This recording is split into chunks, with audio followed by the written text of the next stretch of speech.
Hi, ladies and gentlemen. This video was originally supposed to be ranking every Disney film, but that would be too long. But I will go with two eras to make this video a little shorter. Post-Renaissance and the Revival era to make this video a little less complicated to make. Yes, I do plan to rank every Disney film in one big compilation. Why do you say it like that? No! John, we are not doing this right now. I'm in the middle of a recording right now. Do not hang up! Do not hang up! I swear to God! I gotta ban him off my phone one day. Anyway, let's begin with...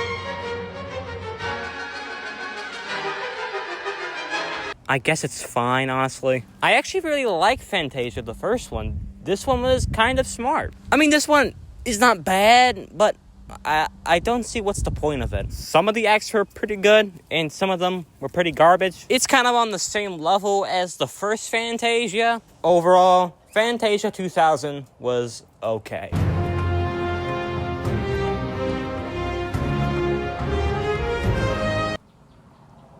Can we go back to Fantasia 2000? Might as well get out of the way. I don't know what to think of Dinosaur, honestly. I'm not really the biggest dinosaur guy, and I'm also not the biggest Jurassic Park kind of guy as well. But my God, I know they did not try with this movie because this movie was very boring all the time. The story is not even good. The story here is very predictable and has been done so many times. I don't like it. Also, the CGI was so bad, but I guess it looked good in some parts.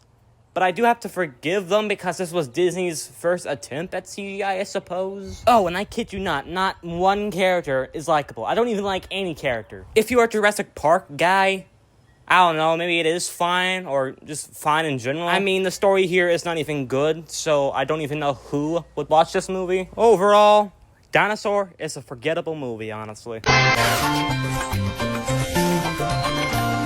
Oh, baby.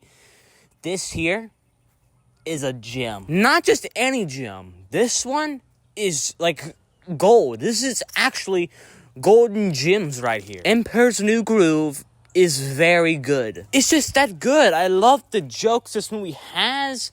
It's clever.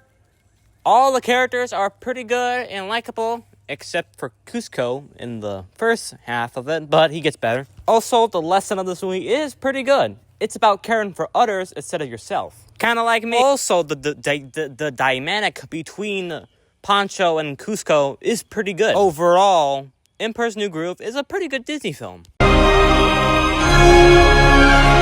Atlantis. Well, it was a movie, and it seemed like nobody cared for this. Personally, I think this movie is pretty charming at some points. The story in this movie is actually very interesting. It's about Milo, like a teacher who's been searching around, thinking about Atlantis. He wants to prove everybody that it exists and all that stuff, but nobody believes him, which I find very interesting. All the characters in the movie are pretty likable, including Milo. Jokes are pretty good as well. All the character dynamics in this movie are pretty well done. The plot twist is a little predictable. We kind of know what's gonna happen, but I still felt so bad. Overall, Atlantis, The Lost Empire is pretty decent. But not the sequel. You don't want to know the sequel. We don't want to know the sequel. We don't even want to watch the sequel. You know what? Don't hate me, but when I first watched Lilo and Stitch, I really wasn't interested in it. But after watching the movie... What was wrong with me? Why did I not watch this movie as a kid? This movie is fantastic. I cannot name one single issue I found in this movie. The soundtrack is just gorgeous to listen to. The story is super good. Stitch was very likable. And the whole family lesson was just...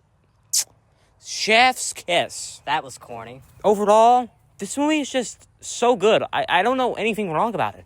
It is a masterpiece. Masterpiece, dude.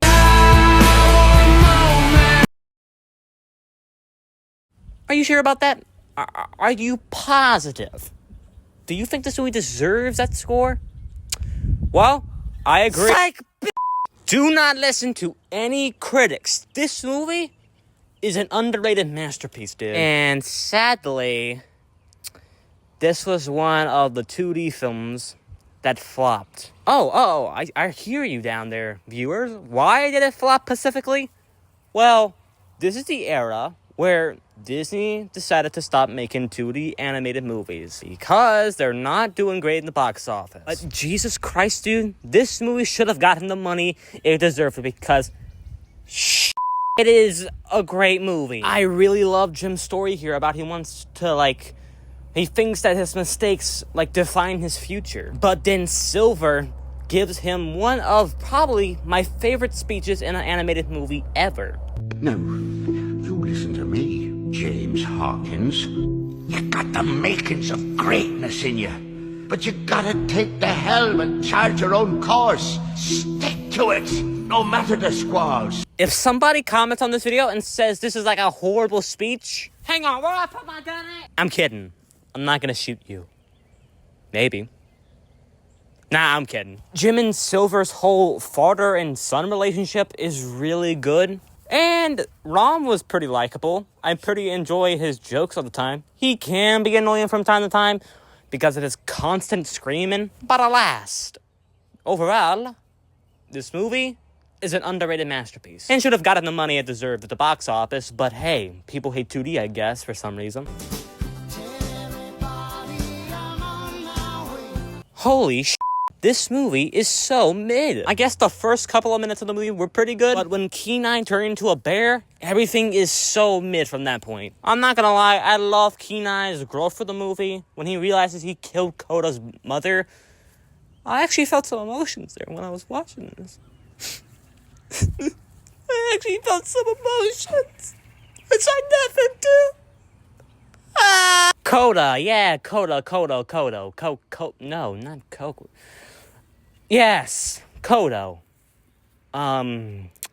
He was a character that I very disliked. The whole scene where Kenai explains to Koda that he actually killed his mother was not even emotional to me because they had this emotional song playing while he explains it and we don't even hear it. Why? I'm pretty sure kids can deal with a little talking about death. Disney, you released Hunchback, and people loved it. It was dark. You're telling me you can't even handle kids seeing a scene where the guy confesses to a kid that he killed his mother? I'm pretty sure they can handle that. Koda was really the most annoying part for me. He wasn't likable. His jokes were not even funny. And that's probably one of the things that bumped this movie down. Some of the characters in this movie are not even likable. Except the mooses. They're pretty likable. Overall, Brother Bear was mid, mostly. But it was okay at some parts. Listen to me right now. I hate farm movies. I hate the theme of farm movies. I hate the vibe of farm movies. And that vibe is invested in this movie so much, dude. I really don't like the story here. The story is kind of the weakest part of this whole entire film. The story is kind of predictable, and it's kind of weak. All of the characters in this movie, I don't find likable. There was only one thing I likable. The villain was at least alright. Stevie Buscemi was in the movie. Huh. Cameos, am I right? But if you ignore all the farm themes in this whole entire movie, I don't know, it's fine, I guess. This movie is not remarkable in the slightest. Overall, Home on the Range is mid. I have quite the opinion on Chicken Little, if you can actually think about that. I actually loved Chicken Little as a kid. I really thought it was enjoyable. And oh, believe me, I still do to this day. But there was one thing I can agree with the fans. This is mean. Basically, if you don't know, this movie is about Chicken Little. Duh. This movie is about how he started a whole panic around the city because he had one thought in his whole entire mind that could destroy the hope of the world as we know it. The sky is fallen. What? The sky is fallen. What? The sky is fallen. You what? He caused the sky to fall. What? Alright, are you guys that deaf? I clearly said the sky is falling. No, I'm not joking. This actually happened in the movie and the book and the short. One of the things I really kind of find weird about this movie tries to be Shrek so bad. It just tries to be, but it kinda fails. Seriously, all the jokes in this movie are pulp culture references, and that hasn't aged a lot. Every time they make a joke, pop cultural music starts to play in the background because I feel like Disney just wants to license music because pop culture is in the thing. One of the things that pissed me off in this movie is the hate for the main character. It was a simple mistake. Even Buck Cluck didn't want to believe in his son. Why? Why are you suddenly agreeing with the town? You should be standing up for your own chicken tender son. The animation is fine for a studio's first CGI movie. I guess some characters are likable, some jokes are really good, but the story is so mid. Chicken Little himself was also pretty funny. Buck is the whole reason I don't like this movie. He's the one thing that pissed me off. Overall, Chicken Little is fine. Oh my god, dude. Meet the Robinsons is so goated. I cannot express to you enough how much I really love this movie and its idea. And the message about keeping moving forward is so good. The villain, for once, was actually very good. I really love how he isn't a bad guy. He was just a baseball player who wasn't really good. The characters are great, including the main one. And the ending was actually very great. Some acts are pretty mid and pretty boring at some points. But hey, I forgive it because of how funny they can be at times. And I really love the main character here. I really love how he was born at an orphanage. Overall, Meet the Robinsons is a pretty good movie. There is no home like the one you've got. Bolt. Yeah. This was a movie. The animation was cool. I loved the direction they were going for with the animation. And that's it. The plot was interesting. It's about a dog who thinks he's an action star, but then realizes he's like a normal dog. And yeah, and then like the dog realizes that the girl he had was, I don't even know what this movie was even. I don't even understand what this movie was. It's like the most basic animal movie I have ever seen in my whole life. Right next to Home in the Range, dude. Every single character in this movie is so boring. I don't find anything likable. I don't even like the main human characters likable. If there was one thing I had to say about this movie, I guess the open scene was pretty great. But everything else about this movie is very boring. And for some reason, these characters are not likable. Oh, look at this. It's a cat. Oh, now look at this. It's now a hamster. Like, make up your mind. What character you want? You know what would have made this movie 10 times whole lot more better? If they got Adam West to play the main character. But no, they had to get the most mid actors to play the characters. By the way, I don't mean that. Please don't kill me. Overall, Bolt is an incredible animated movie, but it has the most boring story I have ever seen in an animated movie ever. Okay, I know some people don't really love this movie I know some people do like it, but it doesn't get nearly as talk enough. But listen to me right now. This is probably the best movie in this era right now. Everything from the 2D animation to the story to the likable characters and just everything about it is so good. I really love Naveen's character here. He's very likable and his jokes are pretty good and I love the voice actor who plays him. And being the first ever 2D black princess was pretty cool. If there was one thing I don't like about this movie, I don't love how they immediately turned Tiana into a frog. Okay, it doesn't sound like much, but if you're gonna make a black princess for your first ever black princess movie, then this is kind of disappointing. But aside from that, this movie is really good. I really love every single character. I even love Ray. I also love the message of the movie. This movie tells you that you can have dreams, but you have to work for your dreams. And I really love that. I also love how this movie is set in New Orleans, my hometown. The culture is really well done. I also love how Disney is trying new stuff like returning back to 2D, even though this was their last ever thing they done for 2D. I really hope we can see more 2D projects in the works from Disney, but from the looks of it right now, 2D is probably never to come back from Disney. I also really love the music here. It sounds like the original Disney I knew. It sounds like Disney to me. Overall, The Princess and the Frog is probably one of my favorite Disney movies of all time. And at last I see the light. Tangled's good. I actually haven't seen Tangled in a good bit, so me rewatching this movie was pretty cool. I also love the title of this movie. I love how it's just not Rapunzel. I think Tangled is a pretty good, clever name for a movie, but we're not here for that. We're obviously here to talk about the movie, not the title. I didn't have high expectations when first watching this movie because Yeah, that's why. But despite the expectations I had, the movie was still pretty good. I think the story was really well done and recaptured the spirit of the original Rapunzel book. All of the characters in this movie are likable, including the Thin Rider himself. Also, every song in this movie is pretty good. And the message about dreams is pretty well done. The villain was surprisingly pretty good. Her plan was really great, and the reason she wanted to be a villain was really good. But aside from that, overall, Tangled is a pretty good movie. Surprisingly, Winnie the Pooh was actually a pretty good movie. I don't think it was amazing good, but this was clearly aimed for kids, but it still was good. I will admit something, the story is a pretty simple story, and it's kind of predictable, honestly. I mean, yeah, they're all trying to win the honey, but, like, it's kind of simple, honestly. All of the characters were really likable, I guess.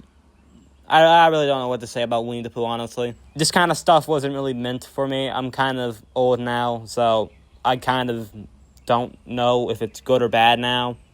It's kind of fine, honestly. If there was one thing I liked about the movie, the 2D animation was really good. And sadly, this was their last one as well. But hey, Winnie the Pooh was not too shabby if I said so myself. So overall, Winnie the Pooh was a good movie. It's been fun, but now I've got to go. Wreck-It Ralph was so good, man. So far, Disney is getting better with their 3D movies.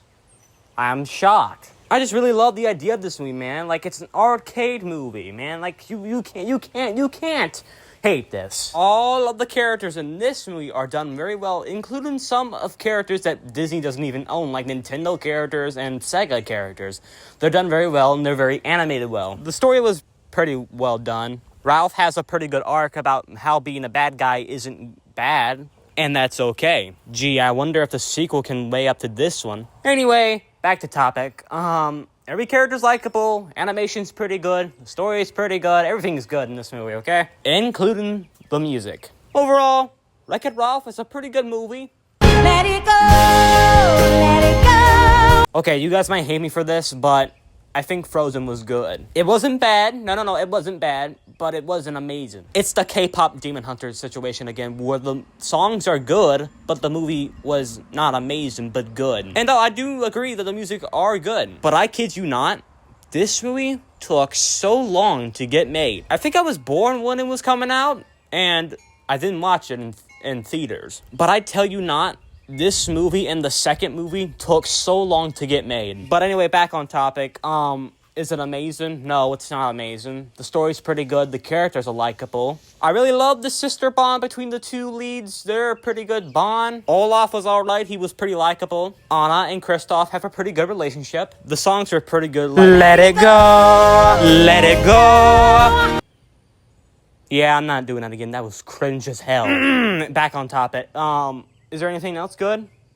No, that's mostly it. And the emotional damage is pretty good. But there is one thing, just one thing that brings this movie to a score down. You know what I'm saying? The twist villain was stupid. Hans was seen as a good guy in the beginning of the movie, but then for some reason, he turned into a bad guy. Why? Why the he turned into a bad guy? I think it was stupid and so useless. And I think the reason they did it, because I don't know, maybe they just wanted a villain in the movie but couldn't think of one, so they just thought, oh god, let's do Hans. Also, his death in the movie was so stupid. Gee, I hope the second movie can do better than this. Overall, Frozen is a good movie, but not amazing. Alrighty, Big Hero 6. Please don't hate me, but I think the movie was fine. Yes, I said it. The guy who made a voiceover of this movie said it was fine. Please don't kill me. Look, man, the animation is gorgeous to look at. Some of the characters were fine, I guess, including Baymax, I suppose. But the villain, I don't understand what he wanted to do here. It's kind of stupid here. Also, the emotional damage was fine, I suppose. I suppose the Tanuki, what the was his name? Tadakashi, I think that was his name. I don't know. Was sweet, I suppose. I don't really like how they kill him off at the beginning of the movie. I mean, yeah, it's a reason for the main character to learn a lesson here, but they couldn't kill him off like that, man. I really love that guy. Baymax was also pretty funny to see on screen at sometimes. The group characters were kind of forgettable, honestly. None of them really made sense. And there's only one character I know is in the movie. Goddamn T.J. Miller, man. He was the only character I knew that was in the movie. By the way, T.J. Miller should not have a job right now or a voice acting career. Yeah, that's basically all I have to say about Big Hero 6. I was very disappointed because I really wanted to love this movie, but yeah, I don't know. I just couldn't find anything to love about it. So I'm sorry for all the Big Hero 6 fans that had to hear this next part. Overall, Big Hero 6 was okay. Look at that. It's Zootopia, dude. Where do I begin with this movie? This movie's amazing, dude. I can't name one single thing about it that is bad about it. All of the references in this movie are pretty good, and all the characters are super good. Also, the animation is gorgeous. Also, the message of the movie is pretty good. It tells you that you shouldn't let people tell you what you can't be, which I find interesting, because that's how it is in the real world. Also, Nick was very likable. I really love every single joke with this character, dude. Also, some jokes are very crazy for a Disney movie. Also, the buddy cop vibe was really done well. Also, Shakira's in the movie. Yay. But hey, Try Everything was a pretty good song. Overall, Zootopia was a really amazing movie, honestly, and I'm very excited to review the sequel one day. See the line where the sky meets the sea. It calls me. I actually really love this movie, except for the sequel. That one's apparently not so good. I just haven't been watching this movie in a good bit because there's a certain live-action movie coming out. Yeah, I'm pretty sick of Disney's live-action movies at this point, dude. Anyway, back on topic. What do I think of the original Moana? I think it was a pretty good movie. Hey, there's that crap guy that YouTuber called Shuffle Productions uses for his thumbnails, and he's like, the PNG, guys, it's the guy! By the way, we love Shuffle Production in this house. Okay, the story in this movie is pretty good, the characters are likable, the music is pretty good, and it's overall a pretty good movie. I do think the lesson of the movie is pretty good. The animation is great. And as you can tell, I am very tired and I want to go to sleep. But I have to stay up for your guys' entertainment. I don't think there's a real villain in this movie. I don't think technically. But her animation was great, I suppose. Overall, Moana was a really good movie. I find it hard to say the things I want to say the most. Wreck-It Ralph 2 is and that's all you need to know. 1, this movie is product placement the movie. Again, Space Jam 2 situation. Everything in this movie is paid promotion. You got Google, you got Target, you got every brand, even, oh my god, Disney. But I do admit something. The animation is good, at least. The princess scene is pretty well done, I suppose. But here is the thing. Our good guy over here, and the kind of little idiot, Ralph here, is so stupid. Like, literally, he's so protective of Vanellope. I swear he was not like this. In this one, he acts like a bitch. But I will admit something here. I guess the whole internet, world is done well, I suppose. The story is not really the main focus here, but it's kind of predictable, honestly. All they do when they get to the internet world is just do random shit. The message is good about how you should let your friends go for a bit. But it doesn't help the fact that Ralph was just a jerk the whole entire movie. I guess Vanellope was still energetic and pretty enjoyable. There's even a moment where she just wanted to do another game instead of her old crappy game, like a Mario Kart game. So they go to Slaughter Race. Oh, but you remember Ralph? He's so overprotective of this girl. Well, guess what this does? Yes. He goes into the code game and deletes the code and makes the game to get deleted. This is not what you call friendship. His whole speech at the end where he tells the huge Ralph that even though they're separated together, they can still be friends. I guess it was a nice moment, but still, Ralph, he was still a jerk character in this movie. I swear he was. Overall, Wreck-It Ralph 2, or Ralph Breaks the Internet, was kind of a terrible sequel. And it felt like more of a product placement movie than an actual story. Into the unknown. Frozen 2 was painfully so average. It's on the same level as The Incredibles 2, honestly. Don't even know how you can make Frozen even to a sequel in the first place, but they somehow made it into the most boring movie I have ever seen in my whole life. There was one thing I had to give grace to this movie for. The songs are still pretty good, including Into the Unknown. Olaf is still pretty likable, and Kristoff's whole side arc about how he wants to propose to Anna but can't because of how embarrassing he is It's done very well, but that doesn't help if your story is still the most bland and most boring story ever told. I honestly feel like the whole purpose of this whole movie was to make good songs and sell a lot of Olaf merch, honestly, because making Anna the main character halfway from the movie was so completely stupid. Look, man, I really loved Anna in the first movie. She was funny while also being very emotional at times. But in this movie, she's still funny and very likable, but she won't even look at Kristoff when he's proposing to him. This is how Kristoff is now. Hey, come here, look at me. Hey, look at me. The whole voice thing is so confusing at times. Like, they're trying to find the voice of, like, a mother or something, but it just it ended up looking so stupid. And the whole, like, thing with Olaf trying to be brave and all that stuff was fine, I suppose. But the animation is pretty good, but I should give grace to Disney because this movie was such a hell development to get out of the way. Overall, Frozen 2 is a beautiful animated movie, but it's such a bland and boring story, honestly. Woo! There you have it. The post-Renaissance and the revival era ranked in one video. If there was one thing I had to say to describe the post-Renaissance, it was an era, alright? Like, not all the movies are bad in that era, but some of them are really questionable, including Chicken Little. And the revival era, while being good in the beginning, was kind of bad at the end, but it's fine. These two eras were both okay. They're not the best eras, but they were the most enjoyable eras to do. And after so many editing, and this video should have taken a little shorter to make, but for some reason, it took me so long to make, it is finally, goddamn, done. Thank you for watching today's video. Make sure to hit that like button and subscribe button so we can reach our goal of 200 subscribers, and thank you.